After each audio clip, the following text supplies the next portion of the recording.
আপনি এই জামাটা তৈরি করতে পারবেন। এই জামাটা তৈরি করার জন্য 2 হাত বহরের মাত্র 2 গজ কাপড় নিতে হবে। কাপড়ের 2টা মাথা আমরা একসাথ করে দিব। এবার কাপড়টাকে আমরা কোনাকুনি করে ভাঁজ করে দিব।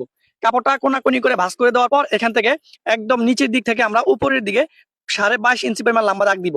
এবার একদম উপর থেকে নিচের দিকে আমরা 14 ইঞ্চি পরিমাণ নিচে এইভাবে দাগটা দিয়ে দিব। তো একদম উপর থেকে নিচের দিকে আমরা 14 ইঞ্চি কয়েকটা দাগ দিব।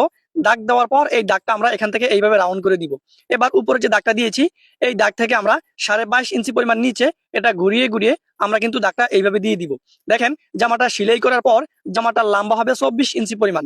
আমি আপনাদেরকে A to Z কাজটা শিখিয়ে দিব। নিচে যে দাগ দিয়েছি এই দাগ বরাবর কাপড়টাকে কাটিং করতে হবে। এবার উপরে যে দাগ দিয়েছি এই দাগ বরাবর কাপড়টাকে কাটিং করতে হবে। নিচে আমাদের অবশ্যই জোড়া দিতে হবে। জোড়া দেওয়ার জন্য 2টা কাপড় আমরা নিচে রাখবো। উপরে আমরা এইভাবে রাউন্ড করে কাপড়টা কাটিং করে দিয়ে 2টা জোড়া আমরা এখান থেকে বের করে নিব। দেখেন আমরা এখান থেকে 2টা জোড়া কাপড় বের করে নিয়েছি। উপর থেকে যে কাপড়টা বের হয়েছে এই কাপড়টা এখান থেকে 6 ইঞ্চি পরিমাণ লম্বা আমরা এইভাবে ঘুরিয়ে ঘুরিয়ে দাগটা দিয়ে দিব। এবার এই দাগ অনুযায়ী এখান থেকে আমাদের কাপড়টা কাটিং করে নিতে হবে। এখান থেকে আমাদের টোটালি 2টা পার্ট বের হবে। তো প্রথমে আমরা মেশিনে চলে আসলাম। আসার পর এই যে 2টা কাপড় নিয়েছি কাপড়টা প্রথমে এক বাজে ভাঁজ করে সেলাই করব। এরপর এই কাপড়টাকে 2 পার্টে এটা করতে হবে। এবার আমরা নিচে যে 2টা জোড়া আছে এই 2টা জোড়ার কাপড় এখানে বসিয়ে দিয়ে আমরা সেলাই করে দিব। দেখেন আমরা সেলাই করে দিয়েছি। এবার বাহু দিকে আসার পর আমরা একটা চাপ সেলাই বসিয়ে দিব। দোনো পাড়ে আমরা এইভাবে কিন্তু 2টা জোড়া লাগাই দিব। 2টা জোড়া লাগাই দেওয়ার পর আমরা এখানে বাহু দিকে আসার পরে অবশ্যই আমাদের চাপ সেলাই দিতে হবে। এবার যে 2টা কাপড় আমরা সেলাই করেছি এই 2টা কাপড় প্রথমে আমরা এক পাশে একটা সেলাই করে দিব। এবার এই পাশেও আমাদের এই কাপড়টা সুন্দর করে এইভাবে বসায় দিতে হবে। এখানে আমরা এইভাবে বসায় দিয়েছি। এইভাবে বসায় দিয়ে আমরা এখান থেকে সেলাই করে দিব। এবার বাহু দিকে এসে চাপ সেলাই বসায় দিব। এবার আমাদের নিচে আরেকটা ঘের আছে। এই ঘেরে কিন্তু আমরা কোনো ডিজাইন করে গলা দিতে পারেন। এইভাবে সেলাই করে দেওয়ার পর একটি মেশিন সুই নিব। মেশিন সুই নেওয়ার পর আমরা এখানে ছোট ছোট করে কুচি দিয়ে দিব। আর এই কুচিগুলো আমরা এমন ভাবে দিব যেন প্রত্যেকটা কুচির মাপ একই রকম থাকে। একটা কুচির মাপ একই রকম থাকে। এই কুচিগুলো এখান থেকে দেওয়ার পর প্রথমে আমরা একটা কাপড় কেটে নিব 4.5 ইঞ্চি পরিমাণ। আমরা কিন্তু 4.5 ইঞ্চি পরিমাণ 2টা কাপড় নিব। আমি একটা কাপড় কাটিং করে দেখালাম। এটার সাথে আরেকটা কাপড় নিবেন।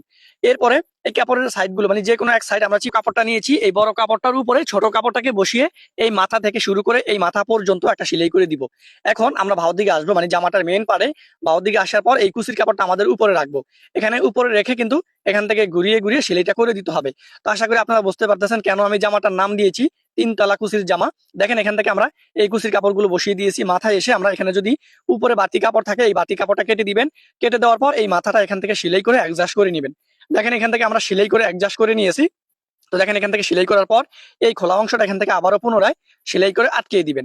এখন একটা কাপড় এইভাবে কোনাকুনি করে ভাঁজ করে দিতে হবে। আড়া কাপড় কেটে নিতে হবে। দেখেন আমি এখান থেকে আড়া কাপড় কেটে নিয়েছি। এবার আড়া কাপড়টা একটার সাথে একটা জোড়া দিয়ে লম্বা করবো। যেহেতু দেখেন এবার আমাদের এই কুচির কাপড়টা উল্টো সাইড থেকে কিন্তু আমাদের এই আড়া কাপড়টাকে বসাইতে হবে। তো উল্টো সাইড থেকে আমাদের এই আড়া কেছি। এবার এখান থেকে আমাদের যেটা করতে হবে এই যে কাপড়টা বাহু দিকে নিয়ে আসতে হবে। বাহু দিকে নিয়ে আসার পর এই কাপড়টাকে 2 পার্টে ভাঁজ করে আমাদের 5 ইন আকারে সেলাই করে দিতে হবে। আশা করি আপনি ভিডিওটা দেখে ফেসটাকে ফলো করে রাখবেন। দেখেন আমি কিন্তু 3 তালা কুচি দিয়েছি। আপনারা ভিডিওর দিকে দেখলে কিন্তু বুঝতে পারবেন। এবার এইটা আমাদের ভাও করে নিতে হবে মানে বাহু দিকটা ভিতরে নিতে হবে। উল্টো সাইডটা বাহির পাশে নিয়ে এই 2 সাইড আমরা ডাবল সেলাই করে আটকে দিব। দেখেন এটার 2 সাইড আমি এখান থেকে ডাবল সেলাই করে আটকে দিয়েছি।